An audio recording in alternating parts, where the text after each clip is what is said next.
Bude to znieť ako divná vec celkom, ale voda.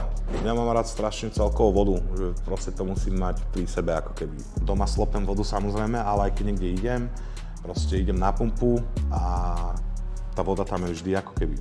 Kolikrát se ti stalo, že by na show byl dostatek vody? Byl dostatek vody? Stalo sa to sem tam, ale nespomeniem si. Samozrejme si spomenieme na nedostatok vody. Stalo sa už také, že bolo vonku 32 ešte o 11. večer a vody boli také, že jak čaj, vieš. Že sme si to robili srandu, že na drop, keď sa rozdievala voda, že ľudia proste mali obarené ksichty, vieš, že mali puchýže, či jak to vy hovoríte.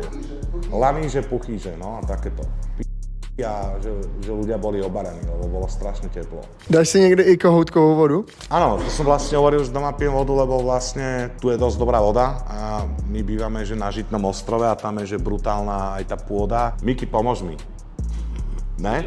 Že na Žitnom ostrove ne, je veľmi dobrá voda celkom. Tak.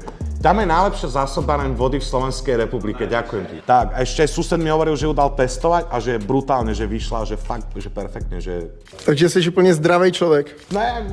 Ne, nemyslím si, že som zdravý a voda by mi asi nepomohla už, ale hovorím, že tá voda aj doma je super vlastne. Takže k vodě prostě cigaretku.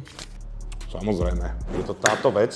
Kedy sme sa na tom asi smiali, keď to fotrovia naši nosili okolo pása, že to vyzeral dosť divne. Aj moja žena to moc nemá rada. Že je to proste jednoduchá vec, ladvinka, mám tam veci, ktoré nechcem mať povačko od kľúčov, od auta, peniaze, peňaženka, externý harddisk napríklad. Tak to jsou docela i důležitý věci. Co je nejméně důležitá věc, kterou máš v tom? 10 centov tam pohodených, alebo žuvačky, neviem. Mám tam doklady, není to dobré mať povačko, už som si zvykol,